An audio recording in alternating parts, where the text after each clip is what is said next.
Terra, quindi hanno, tra virgolette, schermato questo pianeta e con delle frequenze ben precise non possono entrare razze diverse che non hanno o la stessa frequenza o più alta. Dalla frequenza più bassa non riescono ad entrare in questo pianeta. Chi era dentro è dentro probabilmente, poi è uscito, questo io non lo so. Sono sicuro che siamo protetti, perché il piano divino prevede che noi dobbiamo farcela. Quindi anche se per esempio non ce l'ha, non è da vedere come forze di opposizione. Posso garantire che sul pianeta Terra c'è molta più malvagità di quella che noi possiamo immaginare nell'universo, molta di più, che l'inconsapevolezza che qui si stava sperimentando e ora si spera che sempre di più andrebbe a diminuire, la gente si sveglierà sempre di più come già appunto sta accadendo, è molto più barbara e atroce, cioè, gli animali uccidiamo noi, non siamo gli animali, per capirci, quindi già poi siamo detto tutto. È un argomento di cui non mi occupo pubblicamente, anche perché è inutile stare più a parlare di cose di questo tipo, perché non è il punto. Abbiamo parlato anche con la Doffi, è molto interessante. Signore, volevo darvi un'informazione così.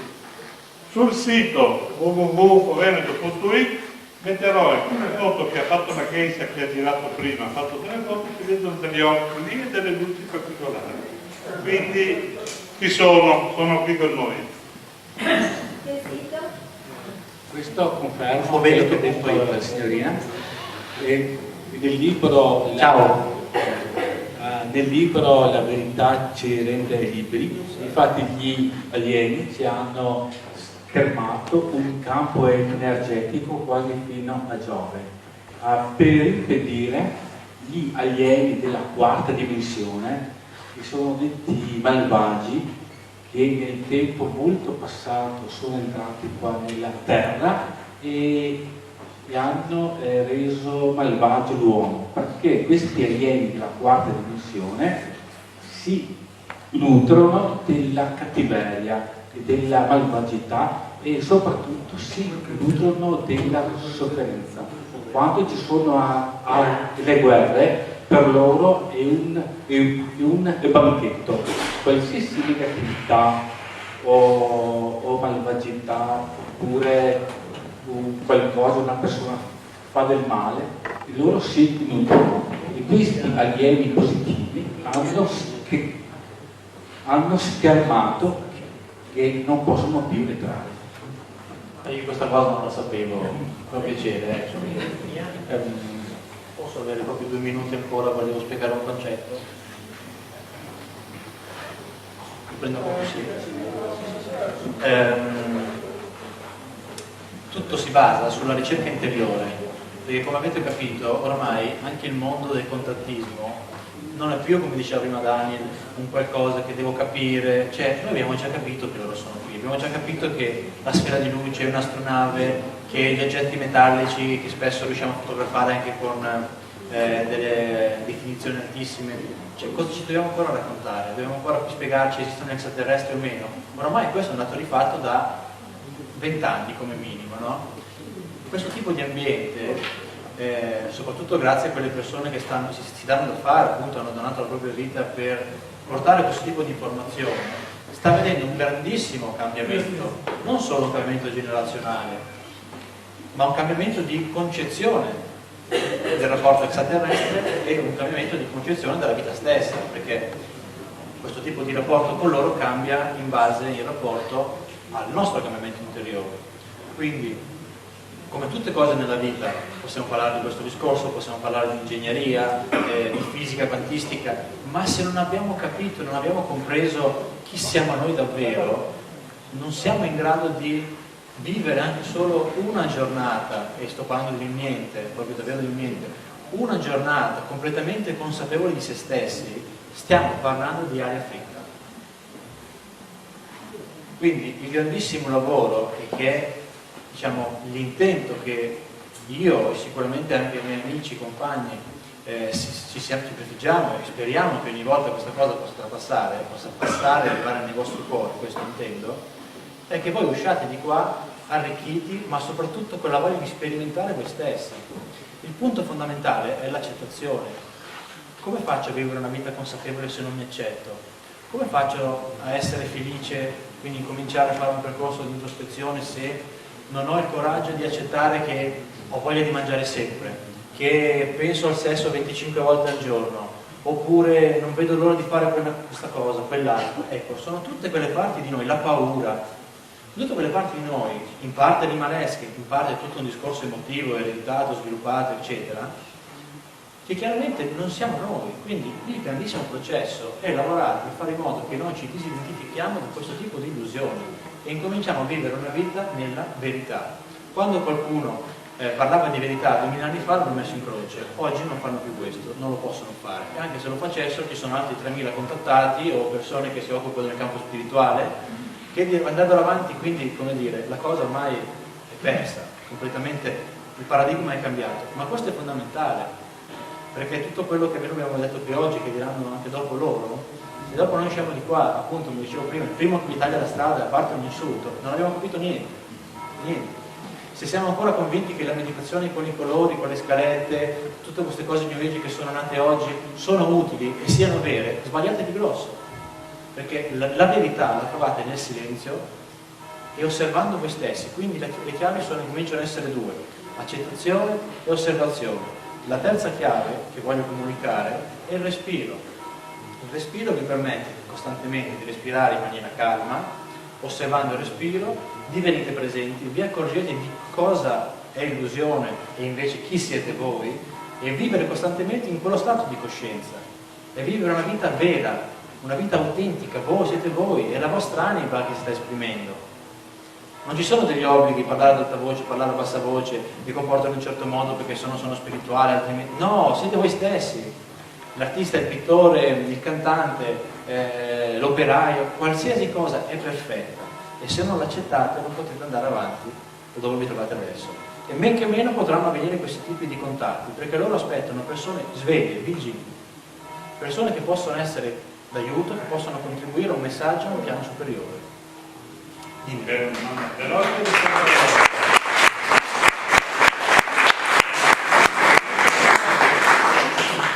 Una curiosità, quando parlavi prima del lungo il fiume con la tenda, sì, a un certo punto le piante si sono parlate. Sì. Ecco, sono molto incuriosita di questa cosa, perché io avrò a che fare tra un po' con le piante, con la coltivazione. E volevo capire se c'è la possibilità di comunicare, diciamo, se c'è questa... Allora, per rispondere a questa domanda spiego velocissimamente cosa loro mi hanno spiegato della telepatia. Noi pensiamo che la telepatia sia qualcosa che riguarda il cervello, in realtà assolutamente no. Potrebbe anche cercare di capire, ma come potrebbe questo tavolo qui, che apparentemente è immoto, è immobile, poter avere capacità di comunicazione telepatica, no? Il nostro cervello, quando lasceremo questo corpo fisico, smetterà di funzionare. Loro spiegavano che la comunicazione non avviene dal punto di vista cervellare come tanti pensano, si distingue un attimino, perché io me ne guardo bene di parlare di canalizzazione, di quel mondo lì, perché non ci voglio mettere minimamente piede, ma la telepatia è un'altra cosa, è una dote che noi come razza umana abbiamo ereditato da diverse razze che hanno contribuito al nostro sviluppo genetico, quindi che dalla scimmia hanno fatto l'essere umano per come noi ci vediamo. Loro dicevano che è una comunicazione spirituale. Il pensiero cosciente, quindi non quello della mente, il pensiero è quello che viene attraverso aver prima ascoltato il cuore e poi formulare un pensiero autentico, viaggia immediatamente in tutto il cosmo, al di là dello spazio-tempo. Noi in questo momento potremmo comunicare con la dimensione parallela dove esiste magari Terra 2, Terra 3, Terra 4, ok? Non c'è limite di nessun tipo, ma è una cosa che viene dallo spirito. Quindi come può avvenire la comunicazione spirituale? Anche questi, quindi tra esseri viventi, come sono anche le piante, perché hanno così anche il pianeta Terra, perché anche il pianeta Terra comunica. Non pensate che sia qualcosa di apatico a sé, comunica benissimo come comunicano le piante, come possiamo comunicare noi se scendiamo in profondità, quindi incominciamo a vivere una vita appunto profonda. Questo tipo di esperienza avviene inevitabilmente. Io non mi sento neanche di darti un suggerimento, ma se proprio vuoi che ti dica qualcosa, sicuramente prima di rivolgerti a una pianta o poter pensare di incominciare a ricevere una sua comunicazione, bisogna cercare appunto di rilassarsi, ma soprattutto di aprire il cuore, quindi è un grandissimo lavoro interiore, magari tu non hai bisogno, io non mi posso permettere di dire questo, ma è attraverso il cuore. Nel momento in cui c'è il cuore aperto, magari inizialmente si inizia con qualche sensazione, qualche percezione che la pianta può inviare un'informazione, alla comunicazione perfetta, come se stessimo parlando verbalmente io e te adesso. È un discorso di appunto di accettazione, accetto che esiste questa realtà, mi impegno per viverla nel gioco più totale, perché la vita è un gioco, perché se noi prendiamo la vita come qualcosa di pesante, di difficile, di serio, siamo fregati. Non facciamo nient'altro che alzare delle barriere. Se invece noi prendiamo la vita come un gioco e di questo gioco ne facciamo un gioco serio, come diciamo prima a tavola, con Francesca, e essere seri, nel frattempo giochiamo, allora troviamo la chiave, che è l'equilibrio, è completamente l'equilibrio.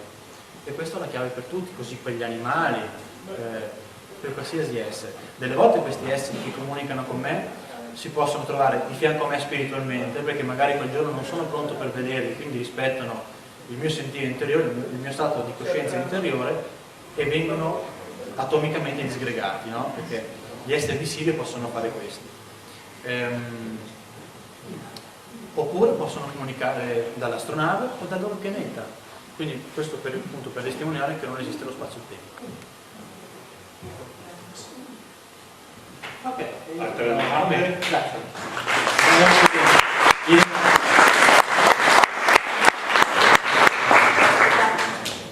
Mi sembra che siamo a posto, la parola. Una cosa brevissima, perché sennò portiamo via tempo a noi. Ancora una, sì, vai. Ok. Forse lei?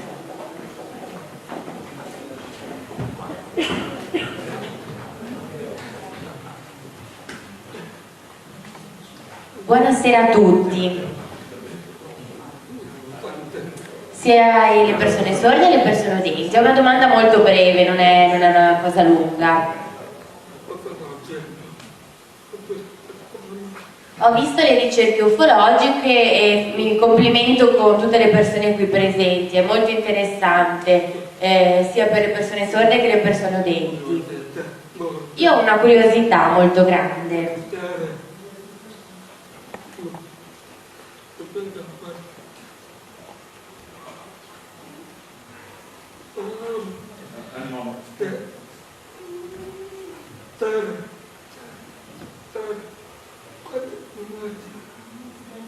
Nella Terra, quanti miliardi di anni fa, ora non ne so nulla, è difficile risalire a quanti anni fa è stata creata, però ci sono 9 pianeti, mi sembra, no? Ma l'ufologia riguarda tutti i pianeti, oppure gli UFO sono in più? Da dove arrivano? L'ufologia può essere tante cose, ma sembra vicino al nostro mondo terreno, oppure provengono da altri pianeti, o addirittura da dimensioni ancora più lontane, oppure dal nucleo della nostra Terra. Noi non lo sappiamo. Allora, sì, si riaffaccia poi anche può essere un buon elemento per introdurre l'argomento anche. Allora, oltre a questo universo fisico, esistono tantissimi altri universi. Adesso poi andrò ad illustrare attraverso questa relazione, che spero di non dover tagliare perché problemi temporali.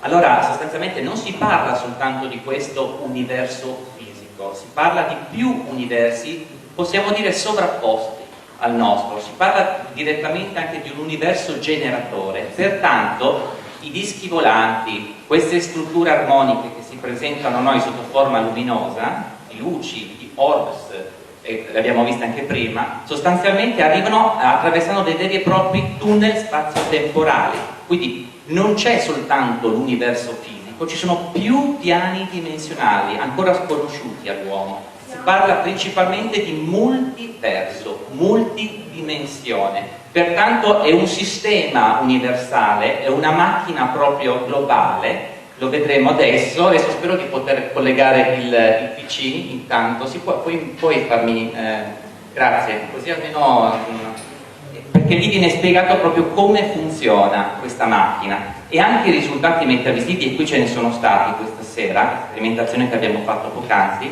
illustrano proprio questo tipo di meccanica, questo tipo di processo di scambio. Pertanto le luci che noi vediamo in cielo, qui, le luci che noi vediamo in cielo in realtà possono anche essere proiezioni, non ci sono le viti, scusami, le proiezioni di queste, chiamiamole astronavi, di queste strutture armoniche energetiche. Adesso vi farò vedere alcune cose, così almeno capirete meglio perché si parla proprio di questo. Quindi l'UFO può appartenere ad una zona remota anche di questo universo, che si serve però di questi tunnel viaggiando su altri piani dimensionali per raggiungere nel nostro universo anche. Le ipotesi si sprecano, perché ancora noi dobbiamo veramente conoscere, la scienza ancora deve comprendere determinati processi. Infatti, grazie. Aspetta Marco un attimo. Sì. No, siccome molti di loro hanno acquistato il libro, quanti l'hanno letto? Perché acquistavano? L'avete letto tutto? Quale libro? Quello mio, quello di Treviso, tu. Esatto, questo, quello lì. No, questo. A un certo punto lì è scritto l'ABC dell'ufologia e delle dimensioni parallele. Lì è raccontata una storia di una ragazzina che da 5 anni aveva come amico dei giochi un drago e viveva in un mondo parallelo, quindi un altro mondo, ma non andava su Marte, su Giove, qui da noi. Grazie. Grazie Silvano.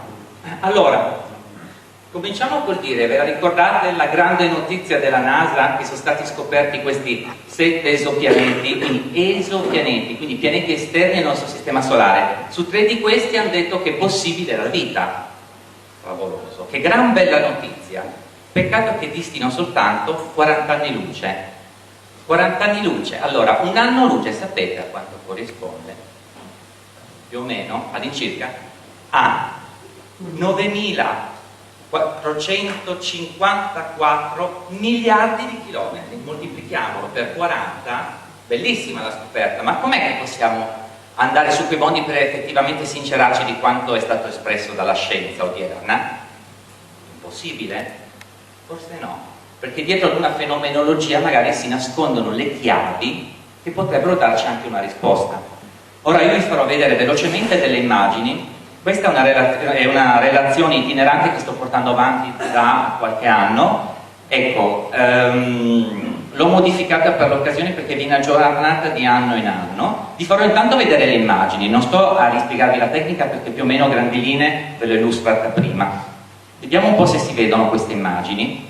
E attraverso questo sistema si ricevono per l'appunto dei volti.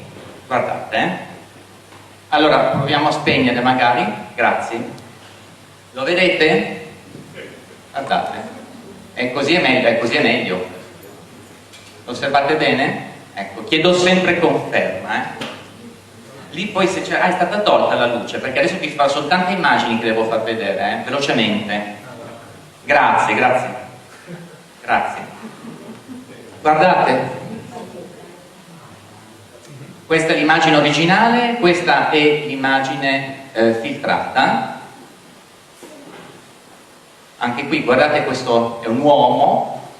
La luce che vedete qui è una luce che inizialmente nelle prime ricerche veniva appositamente messa sullo schermo. Quello che state osservando è uno schermo vecchio, di quelli di vetro, tubo catodico, quelli di una volta, perché il sistema lavora tuttora attraverso una combinazione di raggi catodici. Sono elettroni che vengono sparati praticamente velocemente sul video. È una cosa un po' tecnica che adesso non sto a spiegarvi nel dettaglio. Anche qui, guardate quest'essere strano. Vedete che i tratti un po' leonini? Sembrerebbe possedere dei suppellettili egizi, più o meno. Io qui ho voluto fare un raffronto con questo è un fotogramma del film La regina delle piramidi. Vedete? Ricevo ultimamente molti di questi esseri. Quindi non si parla soltanto dell'aldilà, anche perché l'aldilà, in virtù di quello che è stato detto prima, è soltanto la punta di un iceberg immenso chiamato multiuniverso o multiverso. Si parla di multidimensione in questo caso, e la Terra, esattamente come da protocollo galattico, incomincia ad essere reintegrata nel sistema, anche perché qui Nicolò potresti dirci qualche cosa tu, magari poi la riprendiamo perché c'è un altro. Ecco, questi esseri leonini avrebbero per l'appunto un'origine, poi andremo a specificarla meglio. Guardate, anche qui questo sembra avere una divisa, vedete? Si vede abbastanza bene, dai. Questi che state osservando non sono volti, sono volti umanoidi, ma non sono volti di disincarnati. Perché parlo anche per l'appunto di disincarnati? Perché io ho cominciato a svolgere questo tipo di ricerche unicamente nel settore di ciò che noi consideriamo per l'appunto al di là. Però ci sono molte più dimensioni nelle quali certamente anche la nostra coscienza terrena va poi a finire una volta che si spoglia del corpo fisico, no? Qui potremmo parlare, si è parlato prima di spiritualità, quindi di spiriti, se così vogliamo classificarli. Io preferisco parlare di intelligenze e anche di certamente coscienze. Anche qui, vedete? Anche qui, un viso di una signora che cerca di emergere. Qui, non so se si vede bene, potrebbe essere questo un personaggio, questa è una spallina, dietro potrebbe anche sembrare esserci proprio la presenza di un disco volante, però chiaramente non c'è molto dettaglio, almeno qui sul proiettore non si vedono tutti i dettagli come qui sul computer. Un uomo con i baffi, qui la formazione di un altro volto, guardate, sembra una statua greca, ecco. Vi assicuro si vedono molto meglio qua sul computer. Il proiettore spesso abbatte un po' delle tinte in scala di grigio. Guardate, un primo piano, la qualità è variabile, quindi possiamo avere risultati molto simili a cartoni animati o risultati diciamo verosimili, quindi simili al vero, a seconda della qualità delle energie che garantiscono questa portante. Vedete? Sembra il volto di un'attrice di una volta, di Hollywood negli anni d'oro, è stata paragonata qui ad una giovanissima Rita Hayworth oppure anche a Jane Wyman, guardate. Quindi mondi, più mondi, al di là e non solo, ma la realtà che noi identifichiamo come realtà extraterrestre è soltanto un pezzo di questo grande articolato sistema. Anche qui una signora dai tratti asiatici che cerca di emergere. Qui abbiamo un altro volto. Guardate, anche qua una ragazza, qua si può osservare anche qualche dettaglio della camicetta che è qua sotto, qui sul PC. Avete notato come sembrano volti antichi? Più o meno. Da che fonti sono state prese delle foto? Queste foto sono tutti i risultati delle mie sperimentazioni ottenute attraverso questo sistema. Anche questa sera ci sono stati dei risultati, poi ve li mostrerò. Quindi è un sistema che va a catalizzare, come ho detto all'inizio, le energie presenti nell'ambiente e le catalizza per poi tradurle in immagini. È un qualcosa che avviene in maniera diciamo naturale. È un fenomeno elettromagnetico ma anche fotonico, poi vi farò vedere esattamente come funziona a grandi linee. Qui, ecco, questa potrebbe essere una signora, peccato che sia stata coperta, parte volte coperto da questa macchia. Qua ci dovrebbe essere anche un altro volto in fase di formazione, guardate. Allora, un altro volto a pieno schermo. Guardate, anche questo non è un volto di, diciamo, un disincarnato. Osservate bene i tratti, osservate la fronte spaziosa, qui sembra possedere un qualche cosa. Molti sono gli esseri che compaiono e hanno spesso strutture simboliche. Ultimamente sto ricevendo esseri che hanno diademi strani, ad esempio. Guardate questo bimbo o bimba, vedete come varia il segnale? Questi sono esiti di sperimentazioni pubbliche. Ecco, questo qui lui è stato al convegno, sempre con Silvano, 4 giugno 2016, guardate che cosa è venuto fuori, vedete? Decisamente abbastanza alieni. Il fenomeno è un fenomeno reale, documentabile. Io anche sul mio polo di ricerca, sul mio sito, ho scritto che questo è un fenomeno che la scienza dovrebbe cominciare a studiare, meriterebbe di essere studiato, perché come detto sempre poc'anzi, qui vi sono dei processi ancora tutti da comprendere a livello nucleare, atomico e fotonico, quindi si parla di molti processi che ancora noi non conosciamo, che però potrebbero portarci chissà dove, a livello di concezione e della nuova fisica, della nuova scienza. Guardate anche quest'altro essere, vedete? Questi esseri leonini, Nicolò, tu li hai riconosciuti, perché questo è il 31 marzo 2017 eri tu presente con noi quando abbiamo fatto questa sperimentazione. Se vuoi dire 30 secondi una cosa su questo essere. Allora, gli esseri che hanno tratti somatici leonini sono esseri che provengono dal pianeta di Sirio A. Quando parliamo di Sirio, di solito i contattati, o è meglio chiamarli non tanto contattisti, in realtà quando si parla di Sirio B, dove ci sono esseri umanoidi a cui noi assomigliamo tantissimo.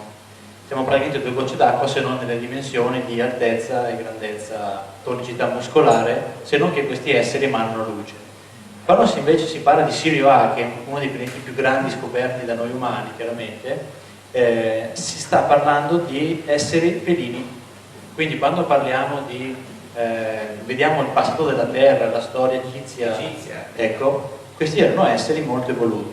Loro mi spiegavano che gli esseri appunto felinoidi di Sirio A non fanno parte, diciamo, della federazione dal punto di vista attivo, in quanto loro sono molto più evoluti del servizio che fanno questi pianeti. Sono tra gli esseri che stanno a prendere decisioni, diciamo, esecutive anche della federazione, per capirci, l'ho detto molto in breve, che poi non è proprio così. Comunque ecco, appartengono a Sirio A e sono esseri, immaginate un leone, per capirci, non ha più la criniera ma hanno capelli, le femmine sono uguali identiche alle nostre leonesse, chiaramente non hanno niente in testa, stanno su 2 zampe, non più a 4 zampe, non hanno più gli artigli retrattili ma fissi, e sono molto più alti di noi, ecco. Hanno delle capacità di telepatia, di telecinesi fuori dal comune, noi non riusciremo a immaginare cosa sono capaci di fare, ma la cosa più bella è che nonostante siano delle razze super mega evolute dal punto di vista tecnologico, sono tornate a vivere nella natura.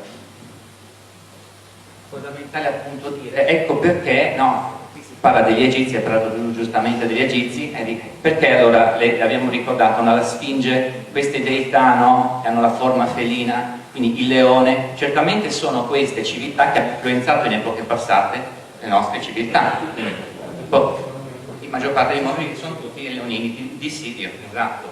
Parliamo proprio dell'Egitto, quello antico, certo, anche predinastico, certo. Guardate qua, guardate qui, ecco, qui si parla poi anche di ipotesi spiritualista o spirituale. Qui c'è qualcuno che l'ha paragonata ad Alda Merini, questa, vedete? Un signore.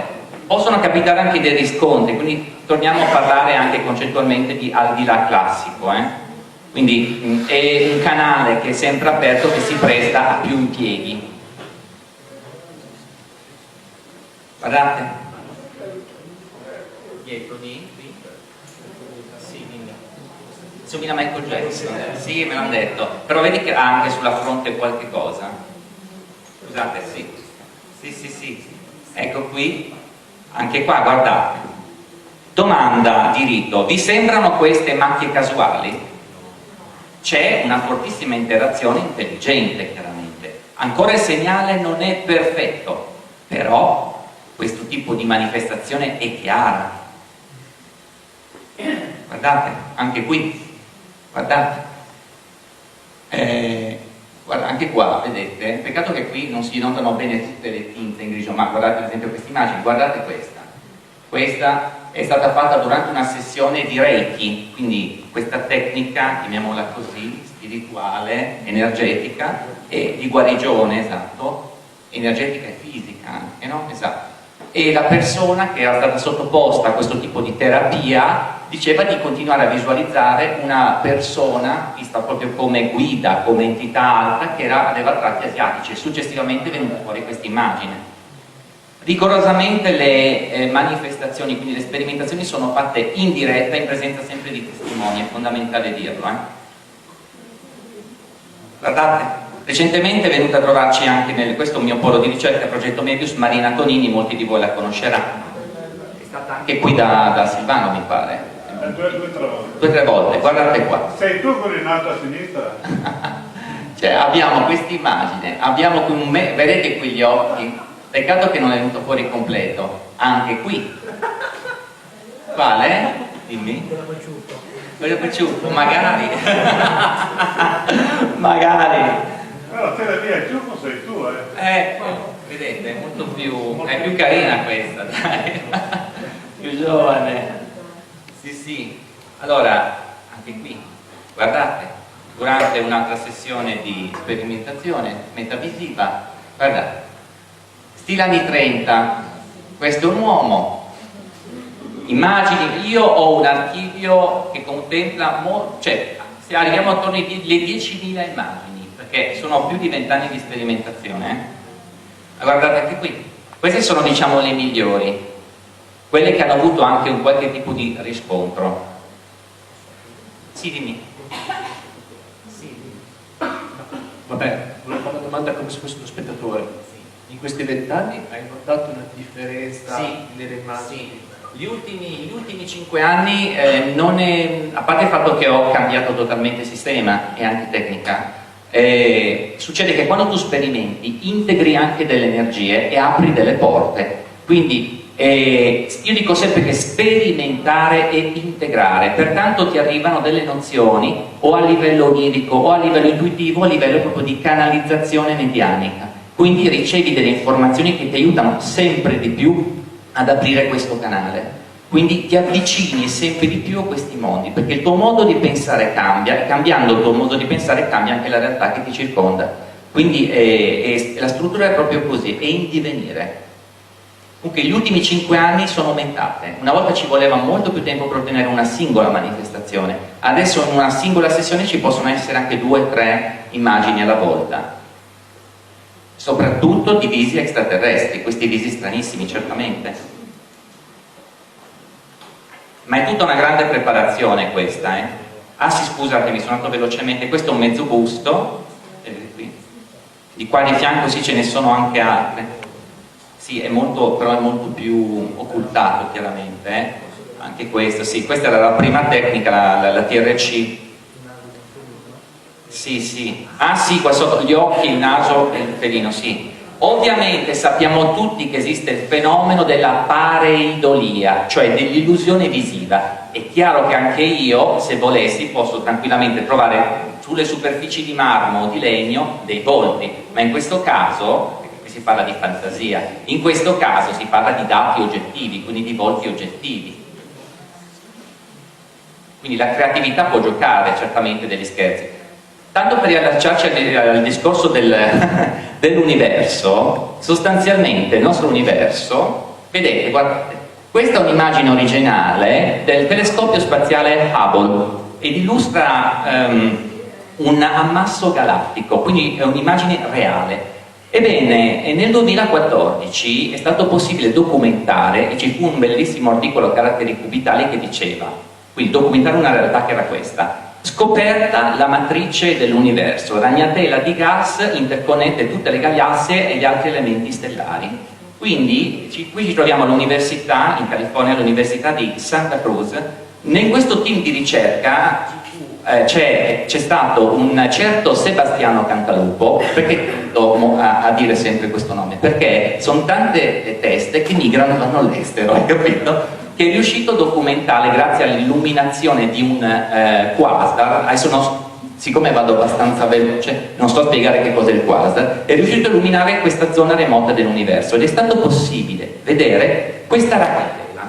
In realtà la ragnatela non è una ragnatela di gas, semplicemente il gas è attratto da che cosa? Da quella che è la forza di gravità della famosa materia oscura. Che cos'è la materia oscura? È semplicemente quella componente di materia che non è possibile vedere a occhio nudo, perché non è in grado di poter ricevere o trasmettere le onde elettromagnetiche. In questo caso si parla di luce, di luminosità.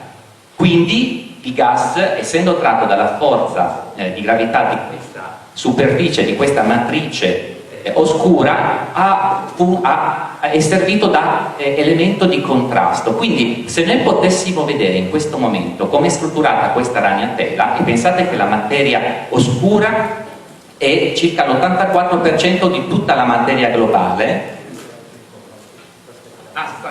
Se non parlo un po', tanto mi sentite? La telecamera? Parla con il microfono. L'altro dov'è? L'altro dove? Ce l'ho io, non mi sento. Lo porto subito. Me lo stanno portando. Perché vai viene la voce? Non di corsa perché sai. E quei miei 112. Forza, che qui il tempo è denaro. No, non è vero. Grazie Silvano. Che non esiste. Allora, se noi potessimo vedere come è strutturata questa matrice, apparirebbe così. Guardate questa simulazione. Attenzione. Vedete?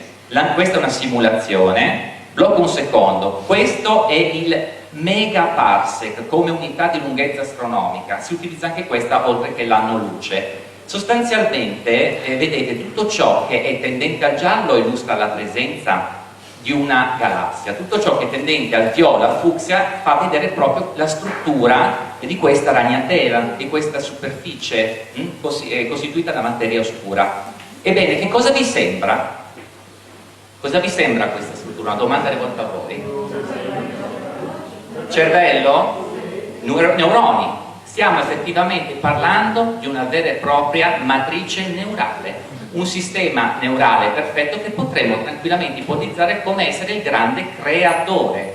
E qui si parla di dimensione fisica, ma anche di multidimensione, energetica, elettromagnetica, quello che vogliamo, ma si parla praticamente di più regni, di più zone dell'universo a noi non concepibili, che noi non possiamo discriminare, ma comunque sempre presenti. Ebbene, questa che cos'è? Interagiamo. È una galassia. Sapete che galassia è questa? La Via Lattea, la nostra galassia. La Terra dovrebbe trovarsi più o meno in questo punto, in questo settore. Noi in mezzo alla galassia che cosa abbiamo? Un buco nero. Che cos'è un buco nero? Un buco nero praticamente altro non è che un portale. Cosa troviamo dall'altra parte? Quindi attraversando questo buco nero, esattamente il contrario di quello che stiamo vivendo qui. Quindi una parte completamente immateriale, per meglio dire energetica. Tutto quello che è prototipato, quindi progettato dall'altra parte, che sarebbe il vero e proprio universo energetico, universo generatore, si potrebbe tranquillamente parlare di universo primordiale inteso come universo massimo, altissimo. Tutto ciò che è ideato dall'altra parte attraversa questo buco nero e giunge a noi in copia fisica. Pertanto, se noi potessimo illustrare quanto espresso fino adesso e vederlo in maniera tridimensionale, tutto risulterebbe così. Guardate, quindi abbiamo la nostra galassia fisica, guardate, e dall'altra parte la copia energetica, l'universo generatore che letteralmente partorisce e determina tutti gli altri universi. In questo caso si apre il pieno concetto di antimateria e materia. E consuetudine, io questo lo dico sempre in ogni incontro, è consuetudine degli esseri non acquariani, cioè di coloro che non stanno vivendo il cambiamento in atto, pensare che sia possibile determinare, quindi creare l'antimateria dalla materia, ma è esattamente il contrario, è l'antimateria che determina la materia, quindi è l'invisibile che determina il visibile.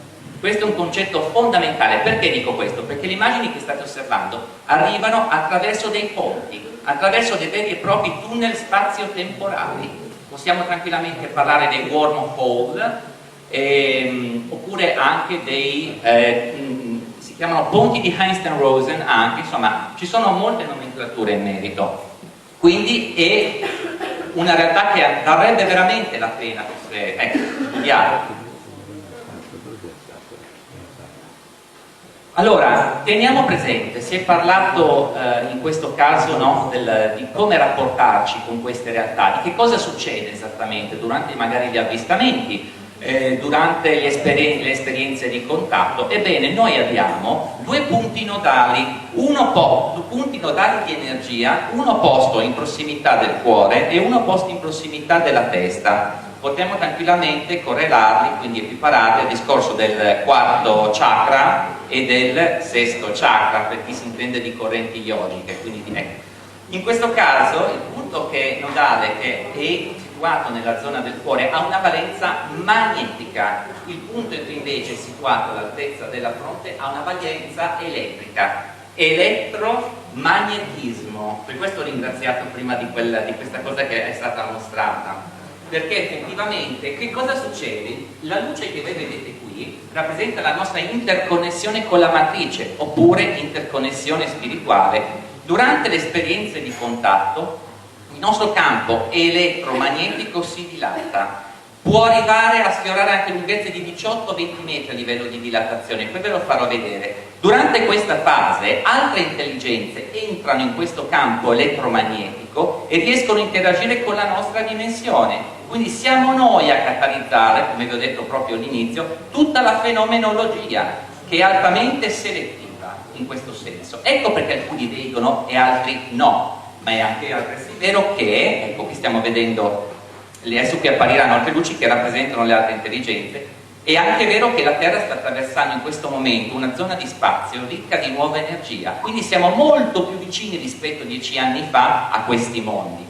Ecco perché ci sono molte persone che si stanno risvegliando, perché è un processo proprio di tipo genetico. Questo è fondamentale.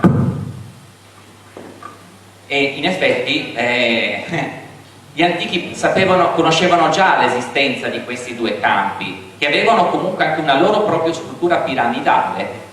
Il campo che ha valenza elettrica è rappresentato da questa piramide che vedete qui, il campo che invece ha valenza magnetica, quindi quello del cuore, è rappresentato da quest'altra struttura piramidale. Qua lo vedete a livello bidimensionale, ma adesso diventa tridimensionale.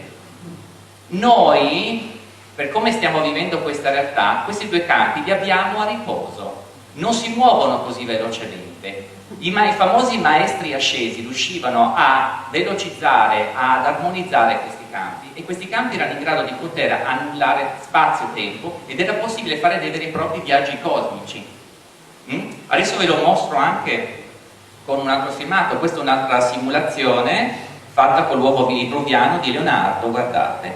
Era possibile quindi, armonizzando questi campi, poter viaggiare nel cosmo, ma non soltanto, non si parla di viaggi astrali, qui si parla di viaggi proprio cosmico-spirituali e fisici.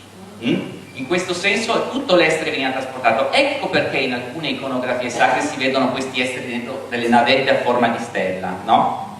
Qui in parte adesso ho rivelato una cosa. Cosa vi sembra questa roba? Questo è il campo che si crea, è un campo luminoso. Sembra un UFO o una galassia sombrero.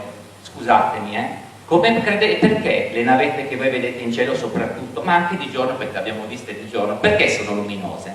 O perché sono metalliche? Spesso il metallo altro non è che un campo di forza, in realtà è un campo che loro riescono a generare a cerchio. Si parla di alcune civiltà, perché poi ci sono altre civiltà che hanno proprio una tecnologia differente, ma qui si parla di una vera e propria tecnologia spirituale. Quindi il campo di forza, riflettendo quello che è intorno, può sembrare anche metallico, ma è di notte, quindi è luminoso. Quindi le ipotesi, c'è neanche tante ipotesi, perché la storia ci racconta di questi esseri. Qua poi vengono espressi anche dei concetti di geometria sacra che adesso non stiamo ad illustrare, però tutto torna, in realtà non si scopre niente, è una riscoperta. Quello che era presente in antichità sta ritornando ora. Si parla per l'appunto di, in questo caso, di una vera e propria cultura della matrice, e questo campo era denominato come Merkaba. Qualcuno già conosceva, già sentito questo nome? Che cosa significa Merkaba? Si parla sempre di egiziano antico, queste tre sillabe, Mer, luce, e precisamente si parla di questa luce, di questi due campi che girano uno contrapposto rispetto all'altro. Ka, spirito, Ba, il corpo. nella libera interpretazione di quella che è la nostra realtà fisica. È importante conoscere questo tipo di cultura. Io adesso quanto tempo ho ancora? Perché non vorrei togliere tempo a... Vediamo i nostri... No, è importante perché non voglio togliere tempo a... sì, dovevo andare a farlo anche a Daniele Longo. Vorremmo vedere i risultati nostri. Sì. Perché siamo curiosi di nostro. Va bene, io faccio sì. Volevo soltanto far vedere una cosa. Falla vedere. Velocemente, dura 1 minuto e mezzo, Va bene. Questo, vabbè, non è attaccato il jack, non arriva, c'è anche una musichetta simpatica sotto. Se vuoi canto io. Poi sicuramente ci sarà in un'altra occasione modo di poterla far vedere tutta la relazione perché merita. Allora, da un po' di tempo a questa parte stanno arrivando delle prime interazioni animate. Quindi si sta realizzando un discorso tipo di Skype, ma ancora è tutto da in questo caso da considerare, ma non dico niente per 52, arrivo, scusate, ma con la testa sono già da un'altra parte, arrivo, andiamo alla 52, ok, guardate, non me lo fa vedere, caspita, non me lo fa vedere, devo trovare il... Prima ci illudi e poi non ci secondo. vedere. Sì, arrivo, devo fare necessariamente, devo staccare un secondo il proiettore perché sennò mi fa... Vabbè, dai, faccio ci diamo subito tempo. interazione, arrivo. Mi serve luce? No, arrivo. Sì, ci arrivi lo stesso tempo, perfetto. Sto guardando qui, niente, devo necessariamente andare... Allora... dovrebbe esserci qui, scusatemi. Questo è per relazione, va bene, dovrebbe andare bene. Sì, provate, scusate, eccolo qui. Sono costretto purtroppo ad armeggiare perché dovendo utilizzare la macchina. Eccoci qui. Vediamo un po'. Funziona. Allora, non so se si sente la musica, ma fa niente. Vabbè. Si sente? Non va.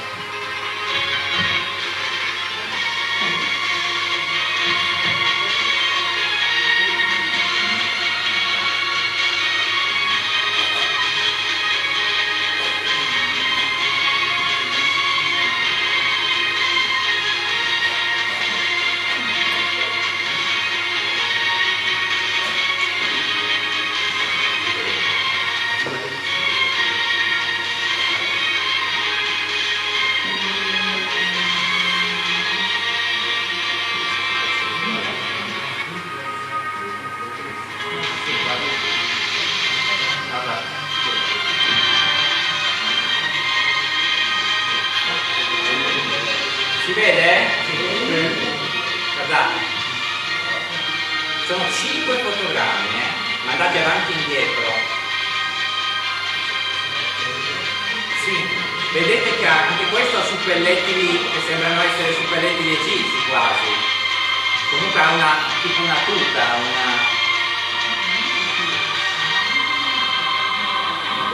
Io credo che nel prossimo futuro, che non è che credetemi tanto distante, che vedremo, sperimentare integrare, vedete, che avremo delle grosse novità, perché tutto si sta accentuando, tutto si sta catalizzando in maniera molto, sì, possiamo usare il termine accelerata, vorticosa, super, si parla veramente, adesso un anno di adesso sostanzialmente, lo si vive come, percependolo come fossero soltanto 8-9 mesi. Effettivamente, scientificamente questo è stato visto, sta cambiando tutta la nostra struttura ed è fondamentale riuscire a comprendere questo tipo di realtà, perché soltanto sperimentandola, quindi cadendo entrando in quest'ottica, noi potremo veramente vivere serenamente questo cambiamento, e credetemi, ci sarà un momento in cui ci saranno persone che non vedranno nulla, quindi ci sarà una grande frattura tra coloro che vedranno e coloro che non, tra coloro che vedranno e coloro che in realtà saranno ciechi. Quindi sostanzialmente questa grande separazione sarà una prima fase, dopodiché ci sarà proprio la totale integrazione perché qui si parla semplicemente di ritornare un po' alle fasi iniziali di come era strutturato inizialmente il nostro pianeta. Ci sarebbe tanto da dire, io purtroppo qui non ho potuto concludere come, cioè la relazione